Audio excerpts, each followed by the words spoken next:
Okay, so we got how sugar enslaved the world from the present past.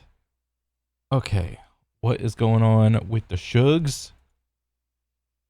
This is sugar. In 1850, the average person in the world ate 1.8 kilo of sugar per year. 1.8. Okay, let's do some quick maths. 1.8 kg times 2.2 pounds. So kgs to pounds. I think that's how it goes. Wait, this is probably wrong. Almost 4 pounds of sugar.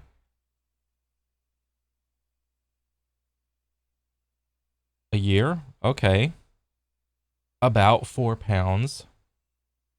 In 2017, in the United States, a person consumed 1.8 kilo in about 11 days. Oh my God.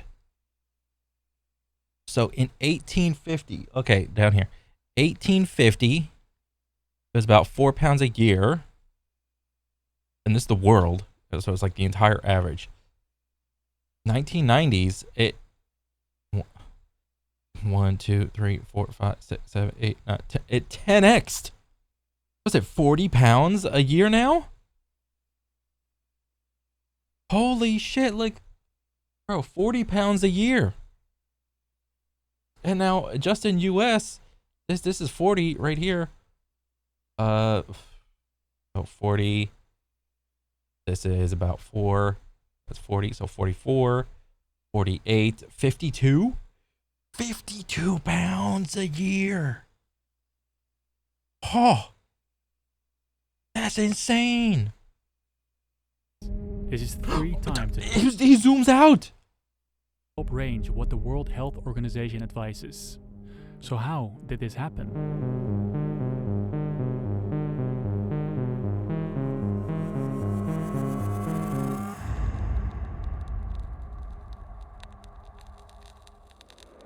Sugar is in everything you eat, from breakfast to dessert. Oh, yeah. But just 500 years ago, Sugar is everywhere. Sugar, there's different forms of sugar. Sugar is in protein, sugar is in meat, sugar is in fat. Is sugar in fat? I mean, I'm not really entirely sure on that one. Depends on like what kind of fat. Maybe it's like conditional. Like there's probably like a little bit, like a scant amount. And like I'm thinking like avocado. Like is there sugar in oil? I don't know. Like the seed oils, maybe like animal oils, Pam, some shit like that. I mean, sugars and carbs, all right. No shit, Sherlock. this cube would be worth its weight in gold. The quest for this innocent sweet was responsible for the transatlantic slave trade. It kickstarted modern capitalism and created an obesity pandemic. Humans have always sweetened their food with grapes, dates, or honey. Yes. Wait, what did he say over here? Obesity pandemic. Obesity pandemic. Sugar did not cause obesity. Excessive calories caused obesity. All right. It doesn't. I also acknowledge that sugar doesn't help with its addictive properties in food. Whenever you shove it in your mouth, you're like, oh, dopamine. I need more. Humans have always sweetened their food with grapes, dates, or honey. But sugar is special. You can sprinkle it, dissolve it in water to make lemonade, add it to flour. The uses are endless, and you can store it forever. An echo of how special sugar used to be can be found in many festive events, from Eid to Christmas, Hanukkah, and Halloween, Easter Oh, and yeah. Songkran, Moon Festival in China, or just the big wedding cake. Over the last 500 everywhere. years, sugar changed from a luxury you only brought out during a celebration to a substance you can't escape. I gotta have it. I gotta have my shugs. Ah, man. It's like, and what happens is that people, I don't know if they are willing to admit it, but like, they have a very strong emotional bond to sugar. Now, that varies from person to person, or as like a sliding scale. Some person could have a really strong connection to like sugar and like emotional eating. I gotta have my sweet thing or whatever. Whereas someone else could have like a moderate connection to sugar where it's like, I'll pass on it this time. And then you have like crazy, you could have like a person that like understands sugar and maybe they probably try to make like a healthy choice and try to minimize it as best they can. Probably eat like more vegetables, stuff like that. Even though there's still sugar in vegetables and fruits and shit like that, your goal is to like minimize it and use it as a tool. Sugar is, I think, for me, a tool to be used for food. Yeah, you can eat it as like a luxury thing, or I feel like having a cookie, a piece of cake, a donut, a muffin, whatever. But it only becomes detriment when it's an excess. So how did sugar become so big? Marketing and business. And money, and it's addictive.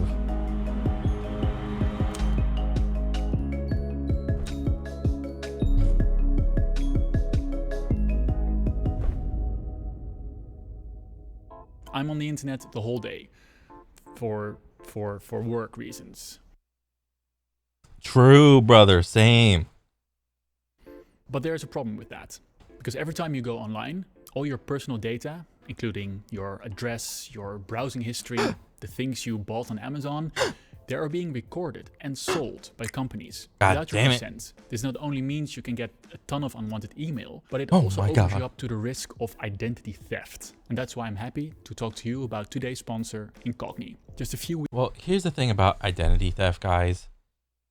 Worst case scenario, as long as you are with some sort of like regular bank or some sort of bank, usually they have systems in place that alert them whenever there is an abnormal purchase. And usually, for most people, I think, it'll be in the form of somebody somehow got a hold of my debit card information and they try to buy shit from like some other state or whatever, from like some weird ass store. And at that point, the system picks up and they put those purchases on hold, and they constantly text, like your bank will constantly text you and call you and be like, hey, your debit card's on hold, review these purchases. And then until you do that, it's like, okay, I gotta call this some bitch. It's like, okay, look at the purchases. It's like, oh, is this you? And you're probably gonna be like, no. It's like, okay, yeah, I have to cancel my debit card and get a new debit card, and then whatever forms of purchase you have, like auto payments and whatnot, linked to your debit card, you have to hopefully one good habit to get into is link or like keep it on like a little note text pad in your phone of like, I have this account with this service on auto pay on my debit card. I have this auto pay on my debit card. I got that auto pay on my debit card, and actually just keep track of them. So that way, I mean, you never really lose money if you get identity theftified. I mean, worst case, it's super inconvenient and annoying, but like you have to go get your debit card gets canceled. You don't have access to your money that you earned, and you got to go get a new debit card in like a day or two or whatever. You just go to the bank, they'll make you one right there. Yeah, that's pretty much it. I mean, weeks ago, my dad was almost scammed. He got a message from someone pretending to be... Oh yeah, this thing, the scammers, like the person-to-person scammer. Like, just do not redeem any codes, okay? Do not redeem. One of his kids, and this person needed money, and money fast. Thank God he asked us first, and he didn't fall for it. But these scams are getting harder. Yeah, don't give any money to anybody. No. Harder to spot. Did you know there are actually companies out there using stolen data to clone voices and just go to your loved ones, call them up and be like, hey, this is your son, I need money now, please. This is already happening, and it's not as hard as you think. All right, but do they do that with like the same phone number? Are they calling from some weird phone number? Data is also used by healthcare providers to bump up your premium. What? That's actually news. not good. But there's a silver lining to this data mess. Incogni specializes in getting you off the list of these data brokers. By signing up and granting Incogni access to contact these brokers, they can get you off these lists. Sometimes these brokers don't really comply that easily, but Incogni will try their best and fight for you to make it happen. After signing up, you can see in this dashboard how it's going, and I saw they already have 47 requests sent of companies I've never heard of before. So if you like to protect your identity, you can go down to the link below. In the first 100... My question is, how are those companies even legal or allowed? Well, maybe that's a bigger conversation, but like, of you get 60% off Incogni's annual plan. Now you might say, why do I need an annual plan? Well, because if you plan on using the internet, eventually you're gonna end up in these lists again. So if you want to protect your identity, go sign up for Incogni, and I want to thank them for sponsoring today's video. And let's now go back to the history of sugar. For the start of this story, we have to go to New Guinea. Here they domesticated this plant that was special. Sucking it lifted your spirits. It gave you energy. This plant was sugarcane. From New Guinea, this invention spread over trade routes west to India and China. Suck on this plant. They invented a process to take the juice of this plant and turn it into something solid. The word sugar comes from sakara, gritty particles. Sugarcane then spreads further west into Persia. And when the Arabs take the Persian Empire over, they fall in love with this product. In every place they conquer, they introduce sugarcane. Move on to the Crusaders, and when they arrive in the Holy Land, they in turn get introduced to the sweet stuff. And they are equally impressed. And they talk about this honey reed, how the locals suck in it for... Honey reed?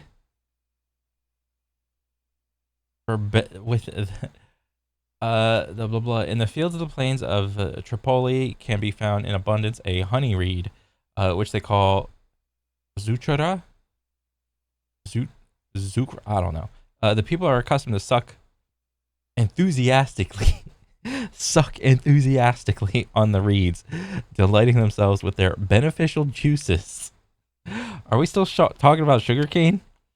And seem unable to sate themselves with this pleasure in spite of their sweetness. For the beneficial juices. Yeah. I know. It's just sugarcane, okay? Okay. Never mind. It gives them energy for long sieges, and it was used in medicine. In this period, people died of diarrhea all the time. Suck on this honey reed while we stick leeches on you to suck out the demon, the venom. It's like, okay. And drinking sugared water helps to get at least some energy in. For us, sugar is everywhere. Oh yeah, I need energy. I'm so deprived of energy. Imagine how it was for people tasting this for the very first time. This blissful substance, the sweetness of the taste, the energy you get from it. I mean, something like coffee is bitter. It's an acquired taste.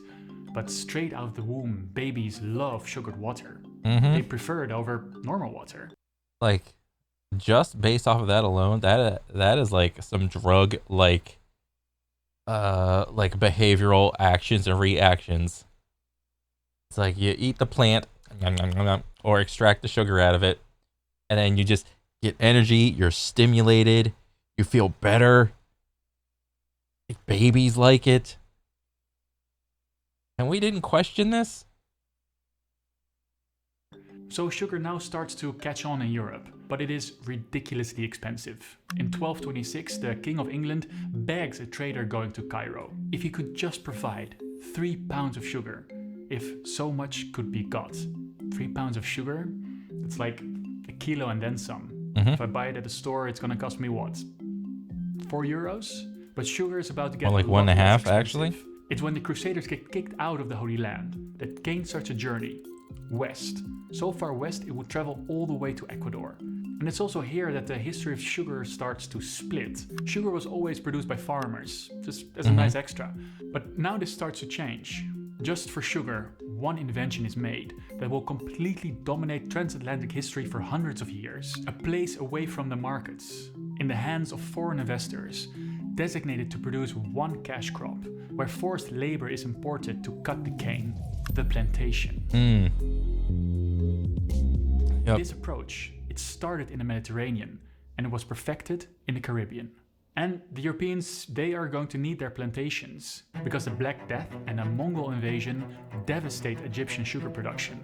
So now Ooh. Europeans have a big need to make their own sugar. Plantations start to appear in Cyprus and Crete. The Spanish and Portuguese introduce sugar plantations in their newly conquered territories in the Atlantic. Columbus takes the cane with him to the New World. The Iberian powers plant sugar as far as Ecuador, using indigenous and imported slave labor to keep the mills running. Now, other European powers see this and they want a piece of this pie. The Dutch, French and English steal some colonies and they make some of their own. But who should be working on these plantations? All these powers experiment with local forced labor and white contract laborers, but not enough of them want to sail around the world for an uncertain adventure. And those that do, they tend to die quickly. So they follow the example set by Spanish and Portuguese and turn their eyes east over the ocean. They tap into existing slave networks in Africa, and soon their extreme demands for ever more people overwhelm these markets, asking for more enslaved Africans than ever before, trafficking a total of 12.5 million people across the ocean to the plantations. Holy shit. There were also That's so many people. Just back and forth and back and forth. Holy. plantations for other products, like cotton and tobacco. But of all the enslaved people, half to 2/3 were sent to sugar plantations. And these plantations also have a much higher mortality rate.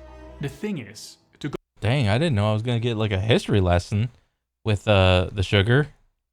go from sugarcane to white sugar is extremely labor intensive and dangerous. It's not like potatoes. You just put some potato in the ground and then after some time you pull them up and it's basically ready to cook. Yeah. With cane, you need a lot of people to manually plant, harvest and cut it. After the harvest, you have an issue with time. From the moment you cut it, you have a maximum of 2 days to get juice out of the cane before it spoils. And you use presses for this that have evolved over the millennia, from pressing it by hand to using rollers to the mortar and pestle mill. The mortar and pestle mill. Oh, that's the thing with the cow hookup. And then they just have them like go in a circle. But the This is the unfortunate history. biggest innovation was the 3-roller mill, powered by animals, wind or water. The sugarcane would be fed between these rollers, from one side and back. It would happen that hands got stuck in the rollers. Oh shit. To save them from being completely crushed, machetes were always close by. The juice would then flow down the rollers and into a container. Oh. That is oh my god. Do you want somebody's arm with your sugar? Oh my god, I can't imagine that shit, dude. Ugh. From there, this juice would be cooked until the liquid evaporated. If you've ever made caramel, you know how dangerous it is to boil sugar. If it gets on your hands, it just keeps on boiling. And these furnaces have been compared to the fires of hell. And ever more plantations are built in the Caribbean, more people get trafficked there. And as sugar becomes cheaper and cheaper, it starts to change Europe. Kings in Europe and the Middle East, they used to have these big sugar statues at dinner parties, just to show how wealthy they were. But Really? now, sugar loaves start to appear on paintings of a new middle class. As bigger groups of people have the opportunity to buy this luxury, it gives them the incentive to earn more money, increasing productivity and their income, getting more people interested in investment and innovation. And there are other effects. Sugar makes other new products like coffee and tea easier to drink, so it drives a tsunami of demand for tea. In the UK, tea consumption rose 400 times in the 1700s. Dang, people like about ready to like shoot other people for sugar. All because of its like addictive nature and like what it does to people. So now you understand why the British will do everything to get more of it. Smuggling opium to trade for tea into China, fighting wars to get access to the market, plunging China into a century of humiliation by Western powers. A dark memory that still influences Chinese foreign Z, or I don't know how to say this, Xi, is fixated on ending China's century of humiliation. policy to this day. And when industrialization starts to happen, old schedules of living are shifted. People now have to be at work at a certain time. They don't have time to cook anymore. But sugar is there as a cheap and quick road to energy. A cup of sugar tea and some toasts with jam become staples of the working class. So the Ugh. Industrial Revolution of the UK is partly Ugh. That's not the best diet. fueled by cheap calories coming from the colonies. One thing to note is that not everyone is eating the same amounts of it in this time. In the 1700s, the UK is consuming much more sugar per person than France, that also had colonies in the time. Researchers have asked themselves, like, why? Why did this happen? And there's this quote I found that basically says, is it a bad question to ask whether the English cuisine was so shit they just needed sugar more than the French? Oh my god, because they were shitty cooks, they needed more sugar. Oh my god. It is not necessarily the mischievous question to ask whether sugar damaged English cooking or whether English cooking in the 17th century had more need of sugar than French. So the English were just horrible cooks compared to the French. Oh my god, that's so funny. I don't know. Now, with so much sugar around, slowly the idea starts to trickle down that this consumption of sweet has a bitter aftertaste. Quakers start protesting the situation of the enslaved. They write this pamphlet, Plea for the Poor. In the pamphlet, they condemn consumption of sugar as it is stained with spots of human blood. Stained? What is this? This looks like an F. Fatained? That he cannot look on a piece of sugar without conceiving it's tainted with so the F's or S's, or maybe that's just like an S back in the day, spots of human blood. And this pamphlet goes completely viral. It goes all over the English-speaking world. It's estimated 250,000 copies of it were made. And nowadays brands get boycotted all the time. But this was the very first consumer boycott in history. The core idea of these actions hasn't really changed. If we purchase the commodity, we participate in the crime, is what they say. Ah, okay. I mean, I think we have this issue today. I mean, it's the same like line of logic of I'm against all like criminal type of like activities going on in the world, and I try to be like the most ideal type of person, but I mean, god dang it.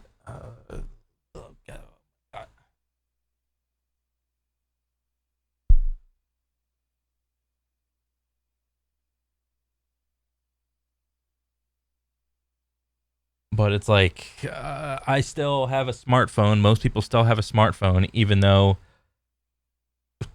smartphones still have like cobalt in it, pulled from the earth, from people in like the cobalt mines of like I forgot what country is it, Africa or whatever, like the slaves in Africa or something. Everybody still has like smartphones. I mean, that's pretty bad.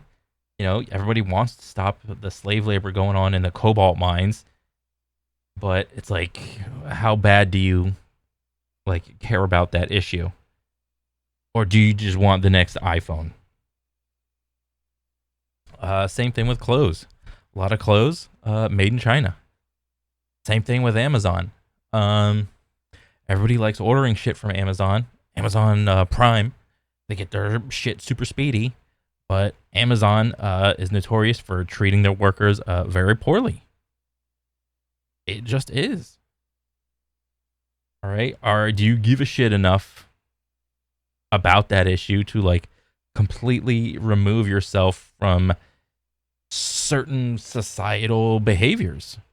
You know, and to each person, it's like, that's a question you got to ask yourself. Are you willing to give up this like social normative thing that is like normal for everyone to have and engage in?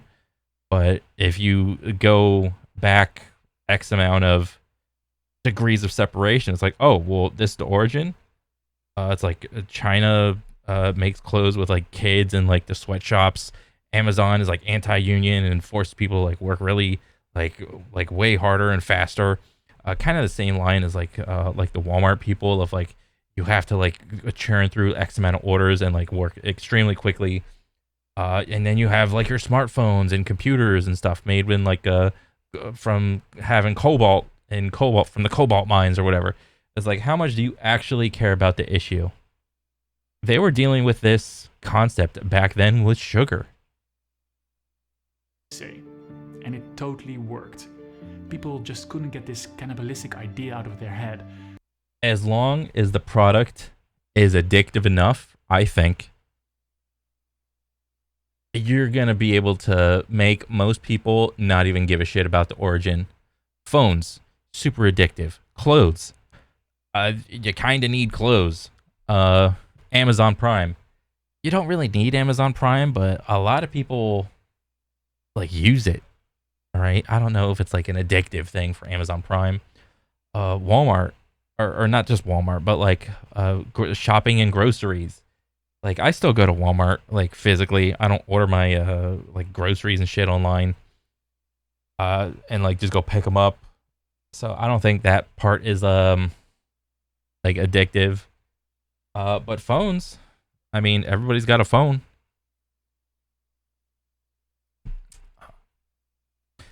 I mean, whatever the origin of the product, as long as it's addictive enough and people like the product, people don't really give a shit about the morality it took to make it.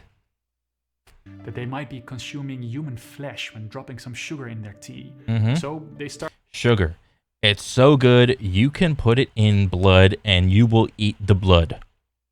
Something that's also of our time. Ethical consumption. They have these sugar pots to signal to their friends they're using slave-free sugar. And of course, as always, there's a counter movement. Take this milk can, celebrating a slave ship, the Brooks. It talks about how they want success for the rope makers. The rope makers? What do the rope makers have to do with slavery? Well, this is something that people not always realize. It is not just a few sugar barons making the profits of sugar. There's a whole industry making ropes, sails, guns, anchors, planks, saws, hoes, employing tens of thousands of people.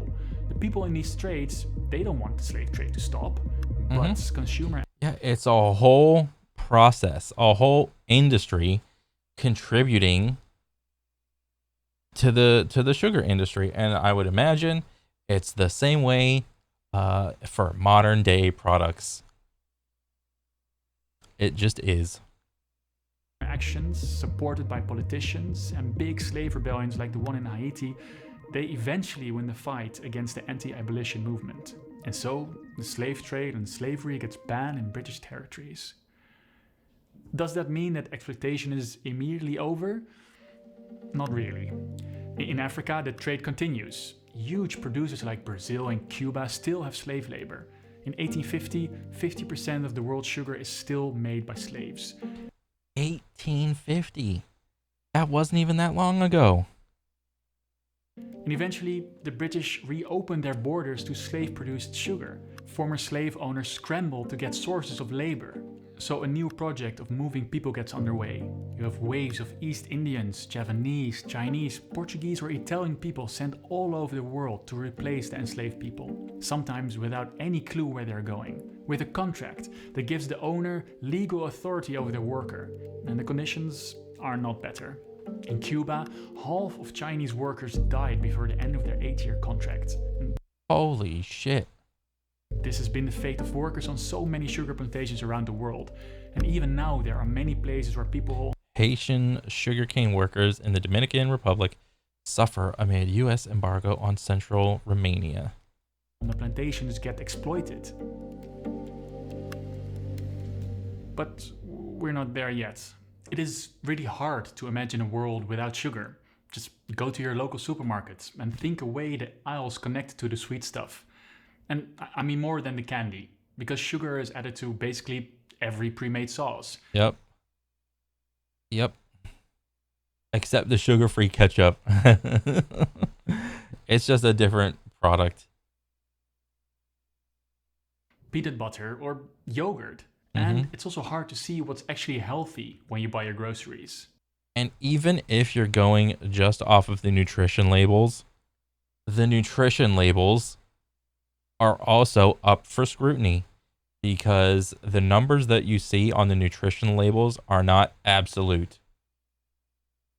There are certain laws in place that allow the companies of the products to skirt by with putting on like ingredients and like grams and percentages on the nutrition label.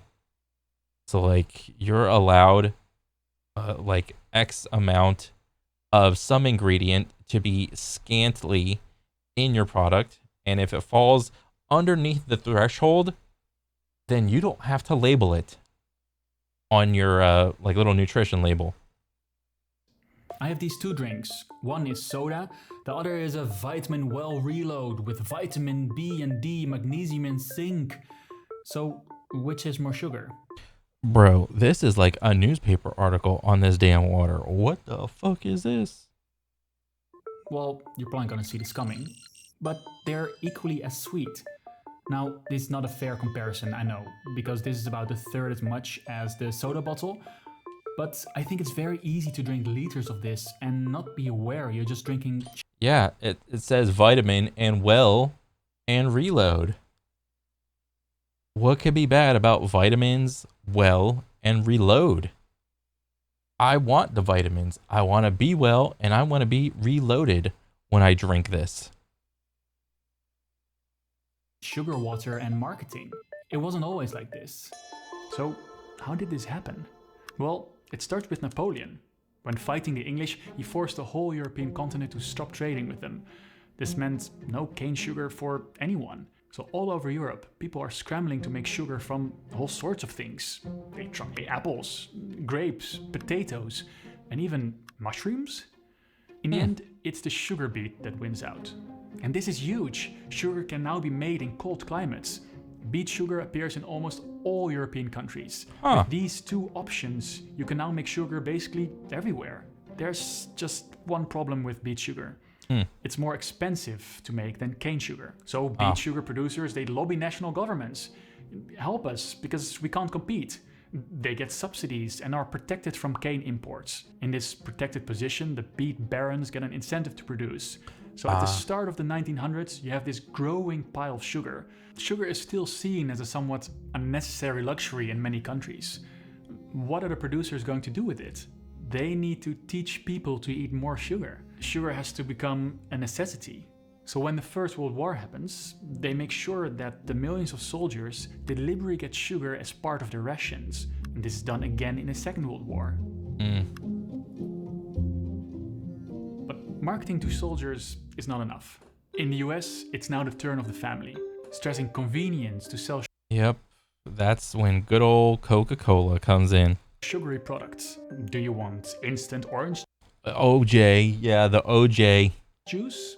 Here, we have juice from synthetic chemicals with sugar. Oh, Tang. Bro, I remember the Tang from like my era, like 20 years ago. It was like all teenager centric with like the monkey and shit. And it was like, ooh, this is what the astronauts drink. Tang. No time to make breakfast? Here's breakfast cereals loaded with sugar. This brand literally marketed their cereals as candy. It had 70% sugar. Sugar is added to stop bread from going stale, to enhance the shelf life of all kinds of products. And this is also the time of the rise of soda. Drinks that you can keep drinking without making you full. Americans still drink almost half a liter of soda daily. And all these products focus their marketing on kids. Selling food that is engineered in such a way. And then the kids just bother their moms and dads for the sugar. And if it's not sugar, it's stupid shit like Prime or XYZ energy drink. Oh, my friends are eating all the sugary stuff, but I'm not allowed.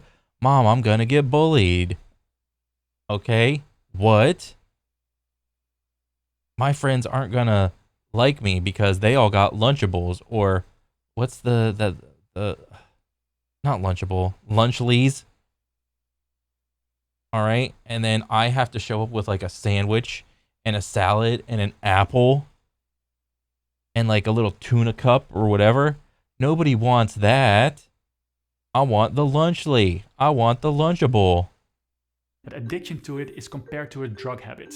In 1999, the WHO has to declare a global pandemic, an obesity pandemic, warning the damage our sweet diets do to our health, making us fat, giving us heart disease, inducing diabetes. Why did it take so long for sugar to be seen as harmful? This has to do something from when I was growing up. You had light products for everything. Light yogurts, light chips, light peanut butter. Yeah, because with back in the day, the sugar industry and the fat industry, or maybe like dairy, like foods that had like a lot more fat in them, they were like butting heads to try to point fingers, like the Spider-Man meme of which thing caused people to be fat. Well, if you eat a lot of fat, that'll make you fat. That's what sugar was doing. And then fat is going over here going, no, if you eat a lot of sugar, that's going to make you fat. It's not fat, it's sugar's fault. But with like the more like education people get, like you quickly realize the only thing that matters, well, not only thing, it's a lot of other things, but for the most part, it's sugar doesn't make you fat, fat doesn't make you fat. It's excessive calories that make you fat. All right, that's what it is.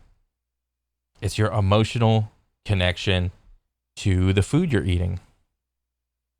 And whether or not you want to admit it is a whole nother thing. Because, you know, how many times have you been just with like your buddies or your significant other, and they're just like, oh, well, what do you feel like eating? And then you go rattling your head like, oh, I had Chinese, I had Italian, I had a steak and potato, I had ribs, I had some wings, I had a burger. What else? Ooh, we could go to Greek City. We could go get some Greek food, or we could go to Red Lobster, or we can go to Olive Garden. You know, it's like, what do you feel like eating instead of, I'm just gonna eat food for the function of providing me just nutrients. I mean, it's the whole eating for function versus eating for emotional reasons, eating for social acceptance. It's like the social norm to like eat all at once. You know, everybody's eating and conversing and cajoling and all that bullshit. It's like a social behavioral thing on top of it. Light everything. But what was up with these products? Well, they didn't have fat. You see, in the 50s and 60s, with rising levels of heart disease, researchers connected this problem to people eating too much fat. Research sponsored by the sugar industry, that is. Oh, there it was. Big Sugar had to point at fat to say it's the fat that's causing the heart disease. It's not sugar. Eat as much sugar as you want. There are scientists around that blame sugar, but they get completely. And this is the fault of science and statistics and studies that, I don't know, like a lot of people should be like more wary of. Like, science is a tool, and tools can be misused. In this case, you know, you got researchers funded by Big Sugar to make sugar seem like a harmless little thing that can be consumed en masse. Completely silenced. So now the sugar industry jumped on the fat makes you fat train, and they make all these light products that instead of fat contain a ton of sugar. So where does this leave us? Sugar in itself is not bad. It's just the same as everything. In moderation, you can have a perfectly good diet without anything happening to you. Yep, all these like foods are not inherently good or bad. Yes, you can have like some things that's like, oh, if you eat this, it'll probably cause you cancer or something like that. Like, yeah, maybe those things exist, and we need like a little bit more like research for like things for like Red 40 or whatever, like dyes, or you know, those weird ingredients that you can't even pronounce on the back of the labels. You need a little bit more like research into those. But yeah, foods don't really Foods are not inherently good or bad. They just do things to your body.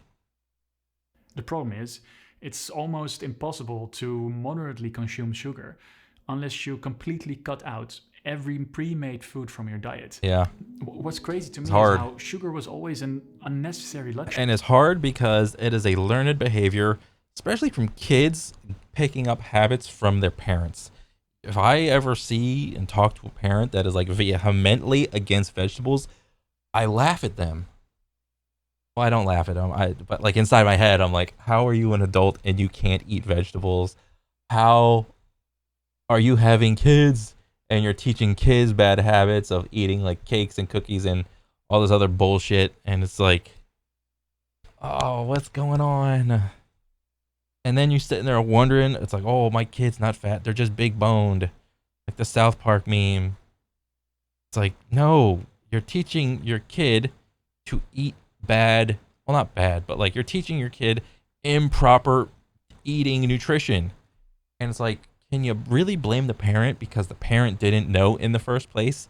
And it's like a cascading effect of like the granddad didn't know, the grandparents didn't know how to eat, the regular parent didn't know how to eat, and now the kids don't know how to eat. It's like, well, where do we stop?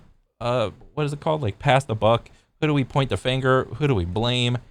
And it's like, well, who's gonna make the change? And how we went from sugar statues to sweetened tea, pastry, lemonades to soda, sugar tomato sauce, and Big Macs that actually contain sugar. Why? Ooh. All for this one commodity. Sugar has become a necessity that we, but also these big food companies are addicted to. And it is with sugar that we see how our global capitalist system is made. Making sure that you have one product that is getting made cheaper and cheaper with factories not in your own country, but somewhere far away. Mm-hmm. Products made in another country. Because, well, that's because you can pay these people like pennies on the dollar. Where if you were to do this over in America, you would have to pay these people quarters on the dollar. Okay, these guys are getting paid pennies on the dollar. American sugarcane, you pay them quarters on the dollar. Okay, big difference. Shipped all over the world to you for a cheap price. I want to show you two maps that show our global system. And also... Oh, sugarcane production, 2021. Sugarcane production is measured in tons. Down here, it's like not a lot. So yellow is like kind of not a lot, and then dark green is like a lot. So a lot of sugarcane production down here, and like over here. Okay, there's like some in America, and then sugar beet production. So light blue is not a lot, and then dark blue is a lot. So America is kind of in there in both respects. But it's like, you can obviously see like all this stuff is like kind of light, but then over here, all this stuff is like dark blue. So that we don't live in a post-colonial world. These are beet and cane sugar producers. It's almost a photo negative. The beet producers are generally situated in the global north, the cane producers in the global south. This is not an open market. Remember how beet was more expensive to produce? That hasn't changed. But the European Union kept on subsidizing the powerful beet sugar industries. These industries then dumped this artificially cheap sugar in markets that had cane sugar, but couldn't compete. And it's just a few years ago that this practice was stopped after an international lawsuit. So much EU ordered to stop dumping its sugar on global markets. Huh. For a free global economy. The thing with global capitalism is how on the one hand it's lifting millions out of poverty, spurring innovation, getting people to collaborate. But these cheaper products, these cheaper prices, they always come at the cost of other unseen people, at the cost of the environment, costs you can't really see. Same thing with every other product, all right? Smartphones. So I was watching the end of the video and I thought, this is too much of a downer to end on. So I want to share some things you can actually do after watching this video. Just like eat less sugar. That's what you can do. You don't have to like completely negate it out of your diet. Just tone it back a bit. The people in the 1800s, you can decide what you want to buy. So you can buy some fair trade sugar. With fair trade sugar, the sugar producers, the farmers, they get a premium on the sugar they sell, and they can use that premium to invest in their communities. Obviously, the majority of the sugar that you consume is already in the product. So, well, if you want a sweets and you want some chocolates, you can go for a company that is doing a better job, like Tony Chocolonely. This Dutch company wants to make their bars slave-free, and they are using fair trade sugar. So in the end, consume a bit more mindful. Yeah. I guess I also don't have all the answers, but Yeah, it's so hard to get like an educated consumer because you have to jump through so many hoops just to figure out the truth of like where your shit is coming from. I want to thank you for watching, and I will see you in the next one.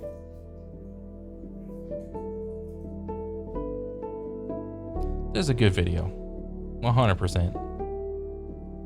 I did not know about the history of all that stuff. I'm a fan now. But yeah, that was pretty cool. I didn't know the whole European beet sugar thing. That's news to me. And it's beet sugar versus cane sugar, the battle to end all battles. Yeah. Well, that was pretty much it for me. I learned a lot, and thank you. Yeah, I'll catch you guys on the next one. All right, later.